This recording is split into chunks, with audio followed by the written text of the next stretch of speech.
তোমরা সবাই কীরকম আছো? আজকে চিকেন আমি অন্যভাবে রান্না করব। চিকেনটাকে ছোট ছোট টুকরো করে আমি প্রথমে কর্নফ্লাওয়ার, একটা ডিম, লবণ, হলুদ মাখিয়ে আমি এগুলোকে ভেজে নিয়েছি। এগুলো আমি তোমাদেরকে দেখাতে পারিনি। আর এখানে আমি মশলা পেস্ট করে নিয়েছি, আদা, জিরা, ধনিয়া, লঙ্কা পেস্ট করে নিয়েছি। আর এগুলোকে টমেটো, পেঁয়াজ, রসুন এখন আমি পেস্ট করে নেব। আর এই জায়গায় আমি কয়েকটা আলু ছোট ছোট করে কেটে নিয়েছি। যেহেতু মাংসটাও আমার ছোট, তাই আলুও আমি ছোট করে কেটে নিয়েছি। এখন আমি এগুলোকে ভেজে তুলে নেব। পেঁয়াজ, রসুন, টমেটোটাও পেস্ট করা হয়ে গেছে, মশলাও আমার রেডি, আলু আমার ভাজা হয়ে গেছে। এখন নামিয়ে দেবো। ভাজার একটু তেল ছিল, তার মধ্যে একটু তেল দিয়ে দেবো যতটুকু লাগবে আমার। আর তেলের মধ্যে তুলে দেবো পেঁয়াজ, রসুন আর টমেটো পেস্ট।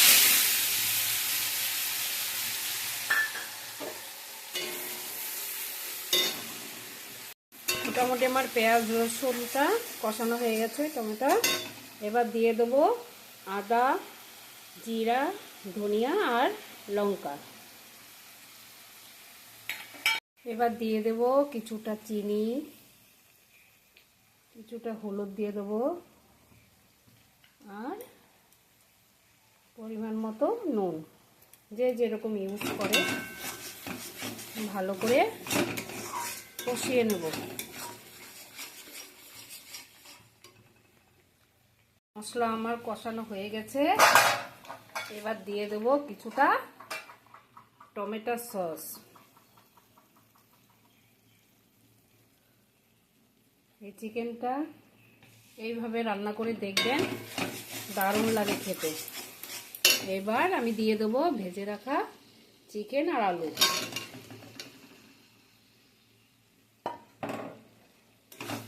ভালো করে কষিয়ে নিয়ে এবার জলটা দিয়ে দেবো। এইভাবে চিকেনটা করলে দারুণ লাগে খেতে।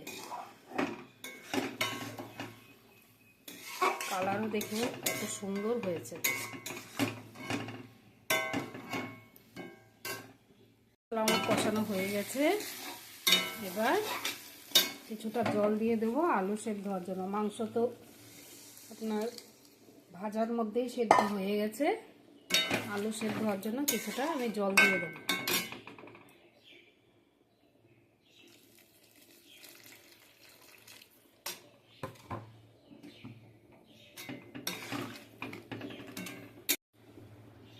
একটু ঢেকে দেব।